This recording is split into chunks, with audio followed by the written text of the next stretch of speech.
ಶಿಡ್ಲಘಟ್ಟದಲ್ಲಿ ನಗರಸಭೆ ಪೌರ ಆಯುಕ್ತರು ಹೆಣ್ಣುಮಗಳ ಮೇಲೆ ಇತ್ತೀಚೆಗೆ ಯಾವ್ಯಾವ ರೀತಿ ತುಚ್ಛವಾಗಿ ಕಾಂಗ್ರೆಸ್ನ ಅಭ್ಯರ್ಥಿ ಮಾತಾಡಿದ್ರು ಅಂತಕ್ಕಂಥದ್ದು ಇವತ್ತು ಜಗತ್ ಜಾಹೀರ. ಬಹುಶಃ ಇತ್ತೀಚಿನ ದಿನಗಳಲ್ಲಿ ಕಾಂಗ್ರೆಸ್ನವರು ಒಂದು ಹೊಸ ಮಸೂದೆಯನ್ನು ಇಂಟ್ರೊಡ್ಯೂಸ್ ಮಾಡಿದರು, ದ್ವೇಷ ಭಾಷಣ ಅಂತ ಹೇಳಿದರು. ಈ ದ್ವೇಷ ಭಾಷಣದ ಅರ್ಥ ಏನು ಅಂತಕ್ಕಂಥದ್ದು ಕ್ಲಾಸ್ ನಂಬರ್ 3, ಕ್ಲಾಸ್ ನಂಬರ್ 5 ಇವೆಲ್ಲ ನಾನು ಓದಿ ಹೇಳಿದೆ, ಯಾವ್ಯಾವ ರೀತಿ ಮಾಧ್ಯಮದವ್ರನ್ನ ಕಟ್ಟಾಕ್ತಕ್ಕಂಥ ಒಂದು ಸಂಚಿನ ರೂಪಿಸಿದ್ದಾರೆ ಈ ದ್ವೇಷ ಭಾಷಣದ ಮೂಲಕ ಅಂತ. ಆದರೆ ಈ ದ್ವೇಷ ಭಾಷಣ ಅನ್ನೋದು ಕಾಂಗ್ರೆಸ್ನವ್ರಿಗೆ ಇದು ಅನ್ವಯ ಆಗಲಿಕ್ಕಿಲ್ಲ.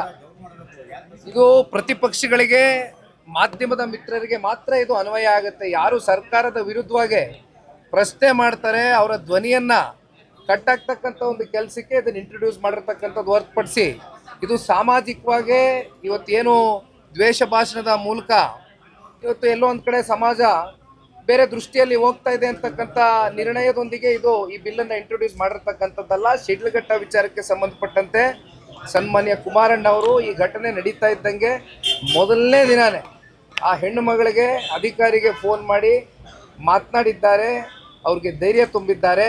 ಆದರೆ ಈ ಸಂದರ್ಭದಲ್ಲಿ ಸರ್ಕಾರ ಏನಾದರೂ ಹೆಣ್ಣು ಮಕ್ಕಳಿಗೆ ಕಿಂಚಿತ್ತು ಏನಾದರೂ ಗೌರವ ಕೊಡಬೇಕು ಅಂತಕ್ಕಂಥದ್ದಾದರೆ ದಯಾ ದಾಕ್ಷಿಣ್ಯ ನೋಡ್ದಿರಾ ಇವತ್ತು ಯಾರೇ ಇರ್ಬೋದು, ಇವತ್ತು ಸಂಪೂರ್ಣವಾಗಿ ಆಡಿಯೋನಲ್ಲಿ ಏನೇನು ಮಾತನಾಡಿದ್ದಾರೆ ಎಲ್ಲವೂ ಕೂಡ ಜಗತ್ ಜಾಹೀರ ಮಾಧ್ಯಮಗಳಲ್ಲಿ, ಸೋಷಿಯಲ್ ಮೀಡಿಯಾಗಳಲ್ಲಿ, ಎಲ್ಲ ಮೀಡಿಯಾ ಪ್ಲಾಟ್ಫಾರ್ಮ್ಸಲ್ಲೂ ಚರ್ಚೆ ಆಗಿದೆ, ನೋಡಿದ್ದೀವಿ. ಯಾವ್ಯಾವ ರೀತಿ ತುಚ್ಛವಾಗಿ ನಮ್ಮ ಶಾಸಕರ ಬಗ್ಗೆನೂ ಮಾತನಾಡಿರ್ತಕ್ಕಂಥದ್ದನ್ನ ನೋಡಿದ್ದೇವೆ. ಇವತ್ತು ನಾವು ಮನಸ್ಸು ಮಾಡಿದರೆ ಬೀದಿಗಿಳಿದು ಹೋರಾಟಗಳು, ಪ್ರತಿಭಟನೆಗಳು ಶಿಡ್ಲಘಟ್ಟ ತಾಲೂಕಿನಲ್ಲಿ ಒಂದು ಕರೆ ಕೊಟ್ಟರೆ ಇವತ್ತು ಮಾಡ್ತಕ್ಕಂಥದ್ದೇನು ದೊಡ್ಡ ವಿಚಾರ ಅಲ್ಲ. ಆದರೆ ನಾವೆಲ್ಲರೂ ಶಾಂತಿಯುತವಾಗಿ ಹೋಗಬೇಕು, ತಾಳ್ಮೆಯಿಂದ ಇರಬೇಕು ಅಂತಕ್ಕಂಥದ್ದು ಸರ್ಕಾರಕ್ಕೆ ಒಂದು ಎಚ್ಚರಿಕೆಯನ್ನು ಕೊಡ್ತೇವೆ.